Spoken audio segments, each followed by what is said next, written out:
¿Qué se requiere? Por supuesto, debemos conocer varios aspectos de la NOM 001, como ya lo mencionamos anteriormente. Conocer en principio las necesidades en cuanto a la carga, porque para tenerlo, pues tenemos que obtenerla.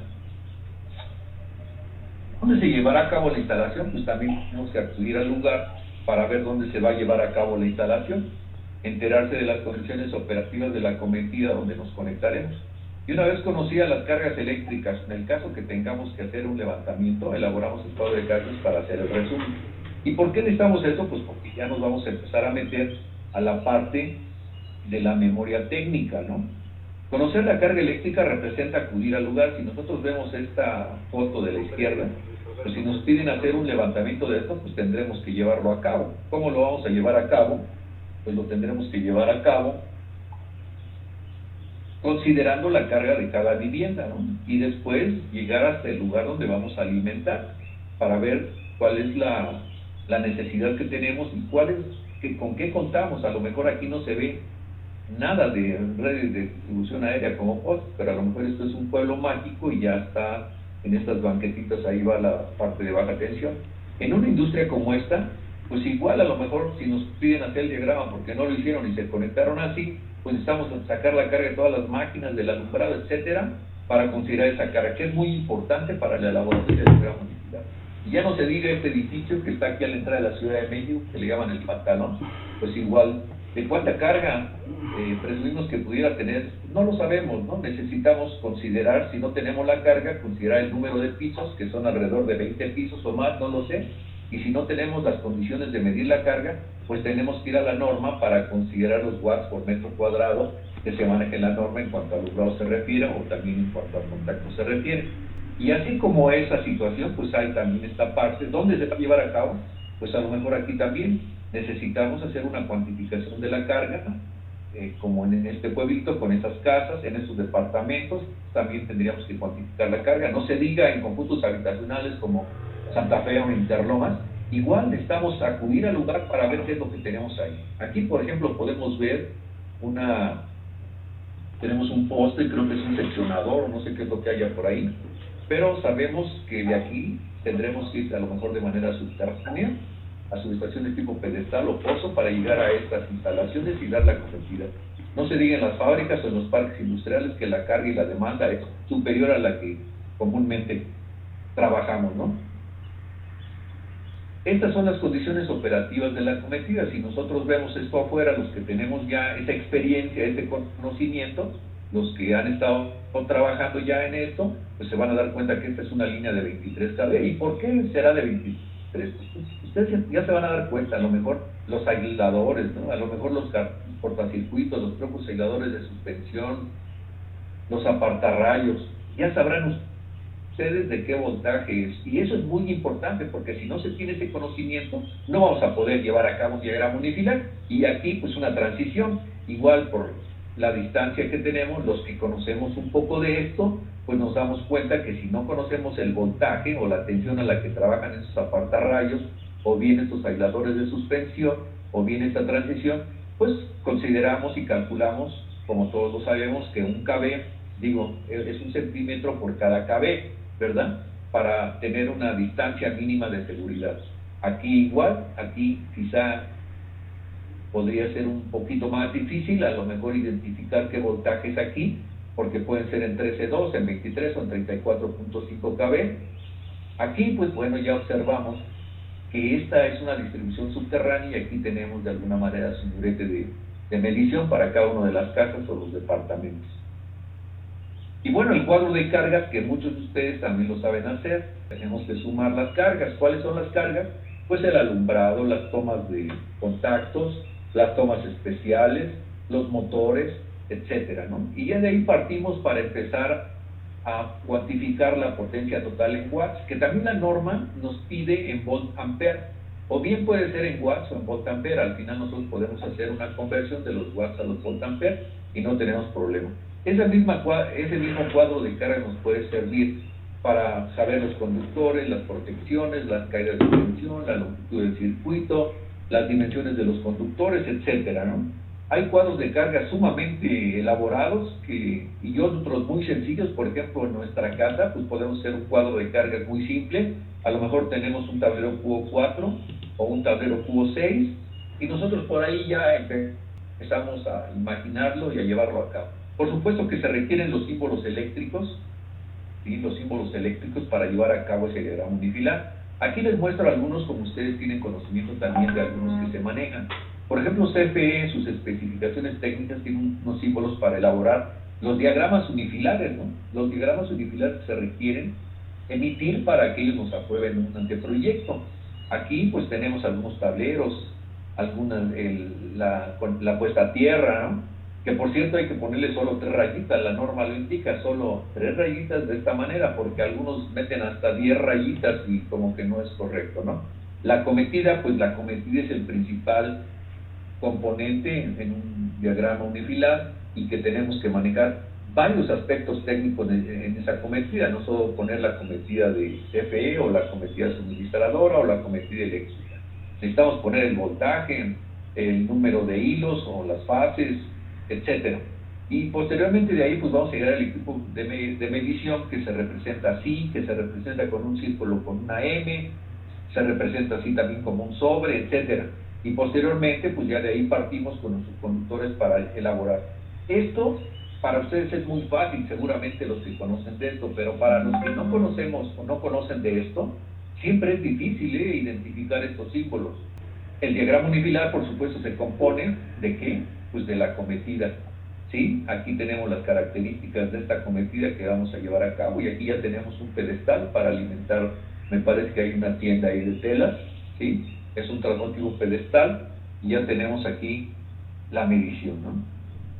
Aquí tenemos, por ejemplo, pues los cortacircuitos, hace falta el simbolito de los fusibles, aquí tenemos el apartarrayos sin concluir, pero uno se da cuenta, si a ti te muestran este diagrama unifilar, tú ya te das cuenta que aquí está los apartarrayos, la desconexión a través de unos cortacircuitos fusibles o unas cuchillas como estas, el transformador con su primario, con su secundario, unos TCs, unos TPs y un termomagnético, que es lo que se pudiera visualizar aquí.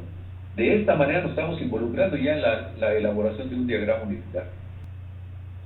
Aquí tenemos algunos símbolos utilizados y de alguna manera lo que pretendemos describir aquí pues es lo que se requiere, ¿no? Aquí tenemos baja tensión y vamos a llegar a una acometida. Aquí tenemos su base de emisión, el medidor, y este es su símbolo de este medidor. Y el interruptor, creo que bajaron el switch, ¿no? Como hace rato se lo bajaron por ahí a alguien. El interruptor de seguridad, aquí tenemos el medidor, que son algunos símbolos que para los que conocen de esto se les va a hacer algo de risa, pero para los que no conocen, la verdad es que es muy importante conocer esta parte. Y bueno, aquí ya tenemos una transición aérea subterránea para alimentar una subestación, y de esta manera vamos a ir observando que partimos de la acometida hacia los equipos de medición o la concentración y luego a los interruptores que nos dan la protección contra sobrecorriente, ya sea un interruptor de navajas con fusibles o bien unos termomagnéticos aquí. Y esto aparece en el artículo 230 de la norma oficial mexicana. Ustedes van al artículo 230 de la norma, que los que la conocen saben que es un volumen importante, y en el artículo 230 van a ver lo que se requiere para la parte de acometida. Y aquí tenemos un diagrama descriptivo muy feo, llamémosle así, porque muy simple, diría yo, más que feo, muy simple. La acometida, el equipo de medición, su conductor de puesta a tierra, su electrodo, el interruptor termomagnético, y ahí nos vamos a través de una canalización seguramente para los conductores alimentadores. Llegamos a un tablero de distribución y tenemos la protección, una protección en este caso, protección contra sobrecorriente con unos termomagnéticos, y partimos a los circuitos derivados.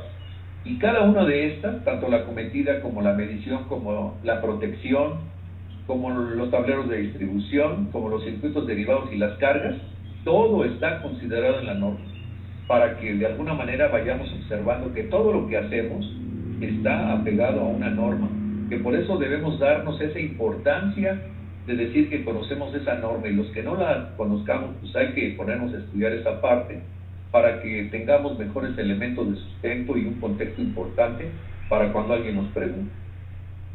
Por ejemplo, aquí el artículo 220, los puntos 20 y 16 del cálculo de las cargas de alimentadores y acometidas, si ustedes se van ahí, a esa parte, van a ver varios detalles que se requieren conocer, porque podemos hacerlo muy fácil, ¿no? Suponiendo que acudiste al lugar y te entregaron los datos requeridos, tienes una carga de 12 kilowatts, en un taller de troqueladores en una zona urbana, 12 kilowatts, ¿no? Ya te imaginas tú los 12 kilowatts, dices, ¿cómo lo voy a hacer aquí? Bueno, pues tengo una red de distribución aérea, bueno, ya sé cómo le voy a hacer aquí.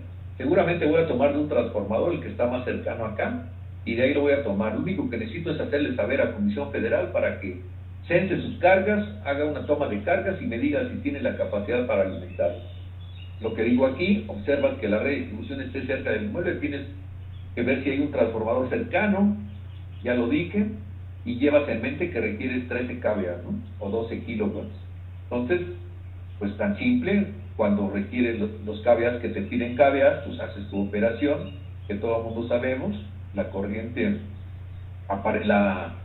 el voltaje aparente, los kVA, sobre la carga real, entre el factor de potencia, que es el coseno de phi.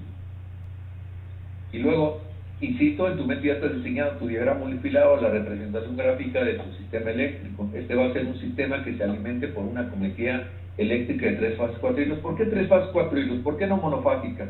Pues porque ya desde aquí estamos observando las condiciones que tenemos en nuestra carga y en nuestra red, y estamos dando una decisión porque nosotros ya conocemos. Anteriormente en Luz y Fuerza se manejaba que de 0 a 4 kilowatts se manejaba una fase, como ustedes deben saberlo, y los que no lo saben, pues de esa manera más o menos se maneja. De 4 a 8 kilowatts se manejaban 2 fases, y de 3 fases en adelante se manejaba trifásica. Entonces aquí tenemos una carga de 12 kilowatts, coincidimos en esa parte, ¿no? Tenemos una cometida de 3 fases 4 hilos, observad que hay baja tensión y que debe ser 220-127. Y ya estarás haciendo los cálculos con que el conductor que voy a alimentar, inicias ya en tu mente a hacer los cálculos que requieres. Por ejemplo, aquí, pues la potencia real entre raíz de 3 por la tensión, que es 220 por 0.9, nos da 35 amperes. Y ya empiezas a hacer en tu mente, esa es la parte de diseño, que te agolpan, te llegan a tu mente una lluvia de ideas que son las que tú conoces, que es el voltaje, que es el transformador, y esa es una lluvia de ideas que le llamamos diseño. Estás diseñando realmente, por eso puse aquí en tu mente, ya estás diseñando tu diagrama unifilar, el cual lo vas a plasmar en un proyecto eléctrico, que es el que te va a revisar la unidad de verificación y que es el que te va a dar su avance, va a revisarte. Entonces, esa cometida, insisto, está en el artículo 230 y hay varias partes, hay que leerlas, la parte ABC hasta la H, el 232 también el número de acometidas. ¿Por qué el número de acometidas? Se supone que cada predio nada más debe tener una sola acometida. Hay ocasiones que tiene más de una, pero son condiciones especiales, ¿no?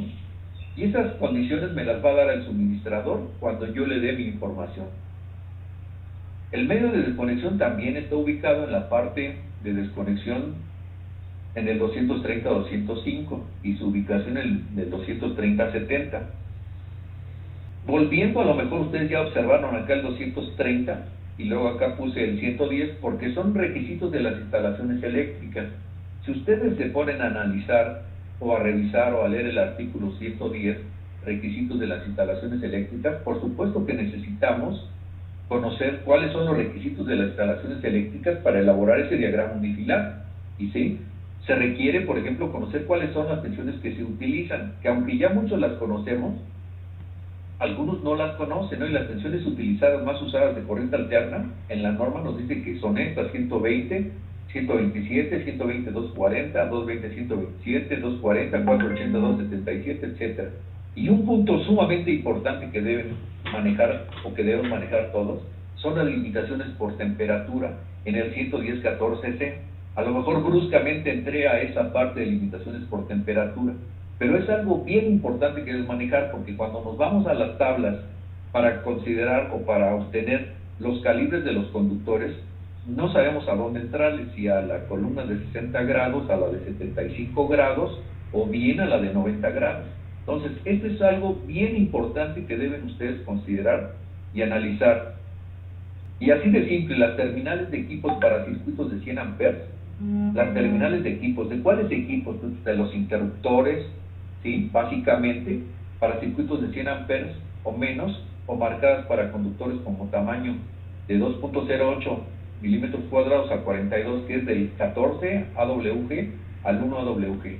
En México no tenemos el 1 AWG, el más cercano a él sería el 2, ¿sí? Deben utilizarse en los siguientes casos: conductores con temperatura de operación de aislamiento de 60 grados centígrados. ¿Por qué es esto?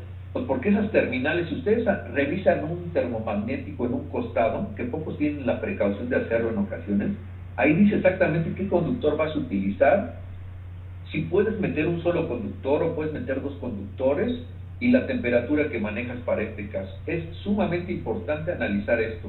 Y cuando calculemos nosotros un conductor de 100 amperes o menos, vayámonos siempre regularmente a la columna número 1, que es de 60 grados centígrados, en la tabla 310 15 B16. Y bueno, por supuesto que para elaborar el diagrama unifilar hay software, ¿no? Yo utilizo, por ejemplo, el AutoCAD, ustedes seguramente también, pero hay software para elaborar los diagramas unifilares. Pero como todo, hay que tener el conocimiento para saber qué datos se van a introducir al software y posteriormente interpretarlo, porque si no, de alguna manera, a lo mejor le metes datos y no vas a saber interpretarlos. Hay varios que ustedes pueden utilizar para llevar a cabo esos diagramas unifilares. Ese plano eléctrico del que maneja el PEC, pues requiere como mínimo necesario un cuadro de referencia a la tipología, el croquis de localización, materiales y equipo y el cuadro de cargas eléctricas, además del diagrama unifilar del que hemos estado hablando ahorita, y que se involucra uno tanto en la norma que a lo mejor pierdes de vista el diagrama unifilar, pero es lo más importante que tenemos que hacer y elaborar la memoria de cálculo respecto al cuadro de cargas y al propio diagrama unifilar. Yo estoy a sus órdenes para cualquier aclaración o pregunta, y antes de eso quisiera nada más comentarles que esta Asociación Mexiquense de Proyectistas y Constructores Electromecánicos y de Energías Renovables, queremos tener un acercamiento mayor con ustedes para que igual nos retroalimenten de lo que ustedes necesitan, de lo que ustedes requieren, y podemos ser equipo para llevar a cabo lo que ustedes quieran, ¿no? Nuestro interés es acercarnos a ustedes, agruparnos a ustedes para que tengamos esa fuerza. Es un objetivo de esta agrupación el tener a ustedes como socios, como asociados, para crecer juntos, para capacitarnos, para actualizarnos, para tantas cosas. Entonces, estoy a sus órdenes. Gracias, ingeniero Arturo. Pues agradecemos su participación, esta valiosa información que nos compartió. Pasamos a una sesión de preguntas, tal vez si tengan alguna pregunta. Ingeniero Arturo, hay otra pregunta de Abel Hernández. Él nos menciona que ¿qué información lleva el cuadro de referencia? Sí, el cuadro de referencia es el cuadro que va en la parte inferior derecha, y el cuadro de referencia lleva el nombre de la persona interesada. Debe llevar, por ejemplo, si haces un planito con el diagrama unifilar, especificas ahí qué es el diagrama unifilar. Si algo hiciste esa escala, la escala, la fecha, la dirección del usuario, del inmueble donde se va a llevar a cabo la instalación, todos los datos generales, a eso le llaman cuadro de referencia. Noé Ángeles nos pregunta acerca de las normativas de diseño. ¿Cuál es la más recomendable en México, la europea, la americana y qué otras existen? La norma existe desde hace mucho tiempo. Damos un curso que se llama Conociendo la Norma Oficial Mexicana y hacemos un desglose, un historial. Desde 1936 partimos no con esta norma, porque realmente esta norma está basada en el NEC 2011 de los Estados Unidos. Sin embargo, también tenemos información y utilizamos normas europeas como la IEC. Entonces, hay que hacerse llegar de toda esta información para tener más claridad en todo lo que tenemos. Las normas americanas, insisto, las normas europeas también las usamos, pero lo que prevalece hasta este momento aquí con nosotros es la norma oficial mexicana 001 serie 2012 de instalaciones eléctricas, y entre paréntesis aparece ahí de utilización. Sí, buenas tardes.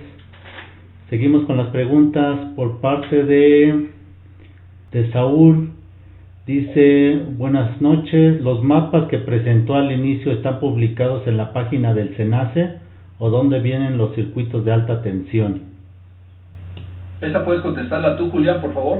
Ok, esta es información del SENACE y efectivamente viene en la página web del SENACE, Siguiente, Gabriel Sánchez Cano. ¿La norma oficial mexicana la podemos bajar desde la web o hay un link especial para descargarla? Esa se puede obtener directamente de la web. Sí, Edgar Reisil, Feliciano Sandoval, Inge Arturo, ¿qué documento nos puede consultar para usar los símbolos correctos en los diagramas unifilares? Pues mire, al que tenga el deseo de conocer esta parte, hágale llegar a ITSI por ahí en su correo y buscamos la información que les comenté, que es muy antigua, pero que les podemos dar información ahí. Ya un colega mencionó la norma de referencia de los símbolos, es la NMX J136. Otra vez Antonio García Salvador, buenas noches, ¿podría mencionar cuáles son las caídas de tensión permitidas por la NOM 001? Sí, ahí habla de un 5%, ¿no? O sea, lo maneja entre el alimentador y los derivados, y no te establece exactamente cuánto debe llevar el alimentador y cuánto debe llevar el derivado, pero sí manejan un 5% de caída de tensión. Yo particularmente en los proyectos la experiencia te va diciendo que tú lo manejas de tal manera que como a ti o como al cliente le convenga, o bien le das una parte al alimentador menor, un 2%, y a los derivados mayor 3%, con el objeto de que no se incrementen los calibres de los conductores alimentadores. Entonces tú puedes, valga sea la palabra, jugar con ellos, con los alimentadores, con los derivados, para manejar un 5%. Ok, y su segunda pregunta, que si tiene alguna información acerca de cuándo tienen previsto que entre el rigor la norma 001 NOM C de 2018. Pues no lo sabemos, fíjate que se han generado bastantes acuerdos últimamente, incluso les comentaba al principio la Ley de Infraestructura de la Calidad, que sustituye a la Ley Federal de Metrología y Normalización, pues le da un vuelco a esto y no sabemos exactamente para cuándo pueda salir. Sabíamos que salía en diciembre, pero luego que en enero, luego que en febrero, luego llega la pandemia y no sabemos cuándo. La verdad es que debe salir en este año, pero no sabemos exactamente cuándo. Noé, ¿qué opinas sobre el software de diseño como ePlan Electric, AutoCAD Electric, etcétera? Pues son muy buenos, definitivamente, como te acoples en trabajar con esos. Pero sí, siempre es bien importante que manejes la norma y que manejes un software, porque pues he conocido gente que dice que maneja el software, pero no conoce exactamente varios considerandos de la norma, y eso hace que no tengas el ser óptimo, ¿no? Diego Armando Rosales, conforme a las cargas continuas y no continuas, ¿cuál es el porcentaje que se toma y cómo se define? Una carga continua, por ejemplo, en tu casa ahorita en este momento estás seguramente bajo un foco, bajo una lámpara, y esa lámpara va a durar prendida hasta las 10 de la noche seguramente, o sea, vas a tener más de 3 horas. No se presume, la norma dice que más de 3 horas en cualquier equipo, maquinaria, alumbrado, lo que sea, si tienes más de 3 horas trabajando una carga, ya se considera carga continua y debes aplicar un factor del 125% a tu alimentador. Por eso es que cuando calcules un calibre le das el 125% adicional, y ese es el calibre que vas a utilizar. Pues les invitamos primero a inscribirse al canal de YouTube. Todos los webinars que sean gratuitos se van a subir en este canal para que ustedes puedan volver a revisar algún tema de interés, en donde precisamente se van publicando los eventos.